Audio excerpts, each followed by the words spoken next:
Kita lanjut ke metode perpetual yang ketiga, yaitu dengan menggunakan average. Jadi FIFO tadi sudah, FIFO sudah saya jelaskan, LIFO sudah saya jelaskan, sekarang yang terakhir adalah average. Di average ini sesuai dengan namanya, berarti harga pokok penjualan itu dihitung berdasarkan rata-rata dari persediaan awal dan pembelian yang kita lakukan.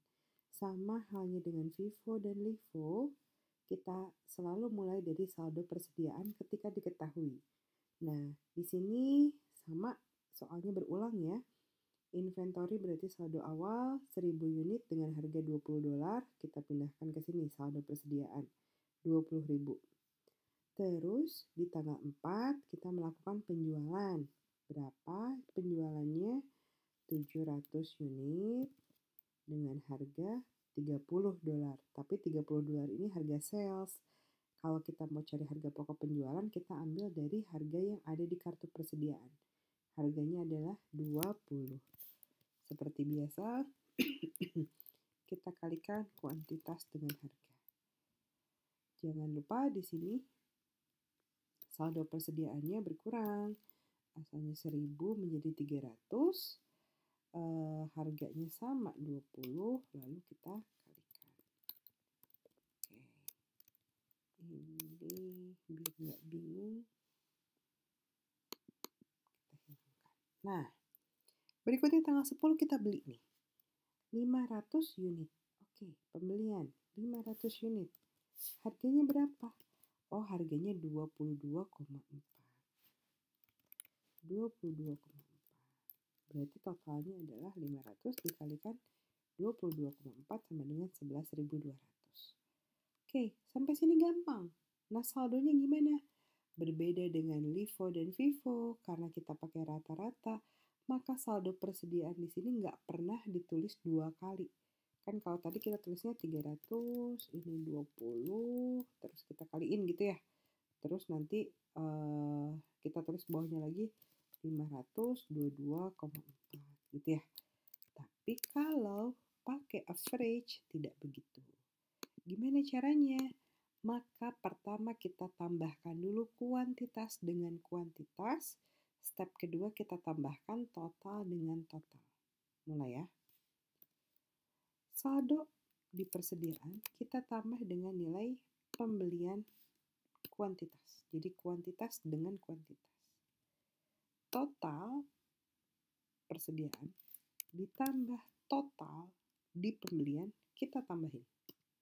Oke, kuantitas sama kuantitas, total dengan total. Step terakhir baru kita tentukan harganya.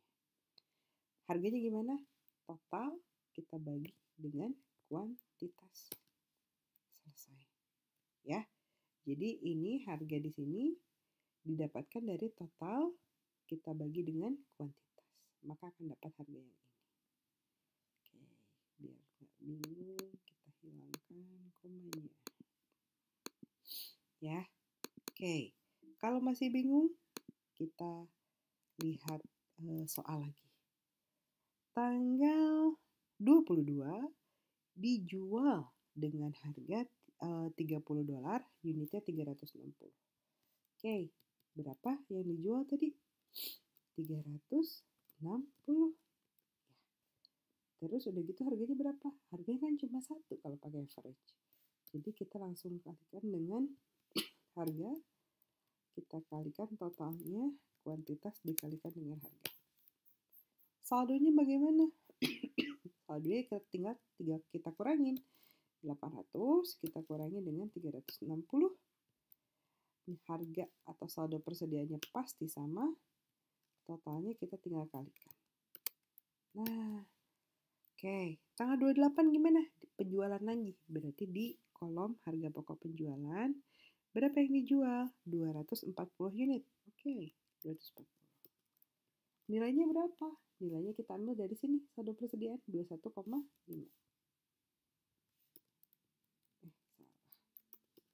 Sini ya, 21,5. Kita kalikan seperti biasa. Saldo persediaannya berapa? 440. Kita kurangi dengan 240. harga persediaannya sama, lalu kita tinggal kalikan. Oke, sampai sini. Semoga bisa dimengerti ya. Jadi kalau kita melakukan penjualan, enak banget karena harganya sudah ada. Nggak usah ngitung dari atas atau dari bawah karena harganya cuma satu.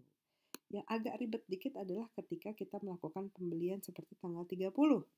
Ada pembelian sebesar berapa? 600 unit. Dari 600 unit ini, harga belinya berapa nih? Harga belinya 23,3. Oke, kita tulis di sini 23,3. Step terakhir seperti biasa kita kalikan kuantitas dengan harga. Nah, kalau beli berarti kan saldo kita bertambah. Oke, maka kita lakukan persis dengan yang tadi. Saldo persediaan kita tambahkan dengan saldo beli. 200 sama 600. Nilainya adalah 800. Harga jangan diisi dulu, pokoknya harga selalu diisi paling terakhir. Yang terakhir apalagi yang kita harus isi? Yang kita harus isi adalah berarti total. Total kita kalikan dengan total lagi. Kita kalikan, kita tambahkan. Sorry, lagi salah nih. Total kita tambahkan dengan total. Oke. Setelah dapat nilai totalnya, baru kita bagi untuk mengetahui harga. Total dibagi kuantitas akan jadi harga. Harganya adalah 22,85. Oke. Nah, kembali kita lihat, pembelian ini menunjukkan kuantitas kita membeli 1.100 unit. Totalnya adalah sebesar 25.180. Harga pokok penjualan kita menjual 1.300 unit. Harganya beda-beda, kita tinggal delete ya. Terus harga pokok penjualannya berapa? Kita tinggal jumlahkan. 26.900. Saldo persediaan kita jangan dijumlahkan. Tadi saya waktu pas menjelaskan di Vivo salah ya, mohon maaf. Di Vivo itu saya jumlahin semuanya, salah. Harusnya saldo persediaan itu akan terlihat di transaksi terakhir.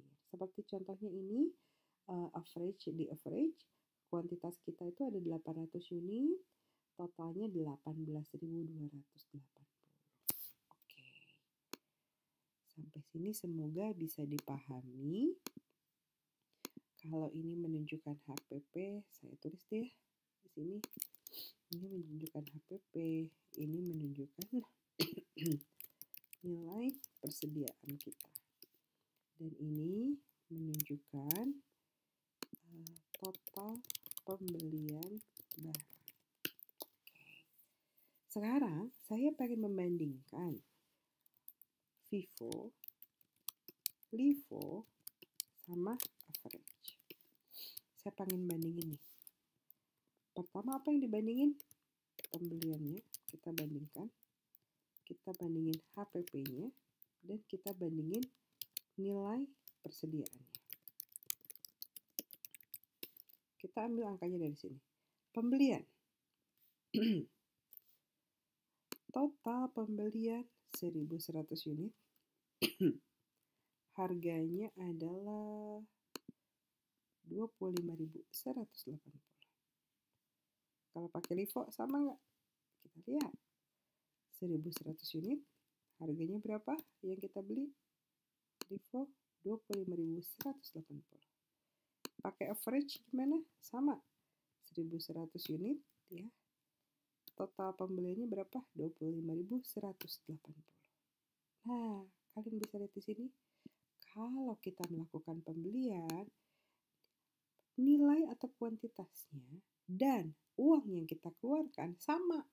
Mau pakai Vivo kek, mau pakai Livo kek, mau pakai average kek. Maka ketika kita melakukan pembelian, nilai yang kita beli itu akan sama. Baik secara kuantitas maupun secara harga atau rupiah yang kita keluarkan. Ya, jadi tidak berbeda. Oke, saya warnain apa ya? Kuning aja ya. Oke, yang kedua HPP. Kita cari tahu HPP-nya. Berapa barang yang kita jual? Vivo, berapa? 1.300. Livo, berapa barang yang kita jual? 1.300 unit. Average berapa? 1.300 unit. Oke, berarti secara unit sama. Ya iyalah, mau pakai metode apapun secara unit harus sama. Yang beda nanti di harga pokok penjualannya. Oke, kita lihat. Pakai Vivo, berapa kamu? 2669. Livo 27.200, average 26.900. Kita lihat di sini. Beda ya ternyata ya. Kuantitasnya memang sama, tapi kita lihat di sini harganya, harga pokok penjualannya berbeda. Kalau pakai Livo, berarti kita bisa lihat harga pokok penjualannya tinggi sekali. Kalau pakai Vivo itu paling rendah, kalau average berada di tengah-tengah. Ya, teman-teman bisa lihat di sini. Yang terakhir adalah nilai persediaan. Kita pengen tahu nilai persediaannya sama atau enggak. Secara kuantitas dulu atau jumlah dulu. Hai Vivo, nilai persediaannya berapa? 800. Livo, nilai persediaannya berapa? 800. Terus kalau pakai average, ya sama dong, 800. Sekarang tinggal lihat nilai persediaannya berapa. Kalau pakai Vivo, nilai persediaannya ditunjukkan dengan ini ya, 13.980 ditambah 4.400, maka akan jadi 18.380. Kalau pakai Livo berapa? Pakai Livo 4.000 ditambah 13.980, maka jadinya 17.980. Kalau pakai average adalah 18.280. Nih, kalau kita lihat, ketika HPP kita paling rendah, maka nilai persediaan kita paling tinggi. Sebaliknya Livo, ketika HPP kita paling tinggi, maka nilai persediaannya jadi paling rendah. Average konsisten. Di HPP dia tengah-tengah, karena rata-rata ya. Di nilai persediaan dia juga tengah-tengah atau rata-rata. Saya warnain agar teman-teman bisa melihat dengan lebih jelas. Oke. Jadi itu perbandingan antara Vivo, Livo, dan average. Semoga bisa dipahami. Nanti kalau misalnya ada yang ditanyakan, bisa ditanyakan lewat online meeting atau untuk teman-teman yang melihat dari YouTube bisa ditanyakan lewat kolom komen. Ya, terima kasih.